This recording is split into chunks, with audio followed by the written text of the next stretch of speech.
আবারও তোমাদের জন্য নিয়ে এসেছি লুপ্ত সংখ্যা বের করার শর্ট ট্রিক্স। হ্যাঁ, আজকে আমি নয়, আজকে তোমরা প্রশ্নের উত্তর দেবে।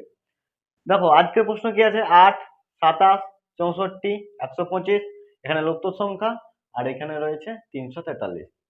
অপশন এ দেখো 196, অপশন বি 200, অপশন সি 216 এবং অপশন ডি 228।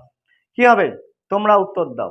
হ্যাঁ দেখো, প্রশ্নটা কি, 8 8 কোন সংখ্যার কিউব? 2 এর কিউব।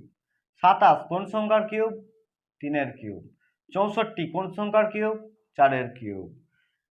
দেখো 125 কোন সংখ্যার কিউব? 5 এর।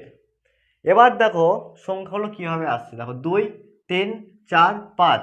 এবার নিশ্চয় 6 এর কিউব হবে। তো 6 এর কিউব করলে কত হয়? 6 এর কিউব মানে কি, 6 গণিত 6 গণিত 6, তিনটে 6 এর গুণ। আর তিনটে 6 এর গুণ করলে কত হয়? 216। দেখো অপশন সি রয়েছে 216।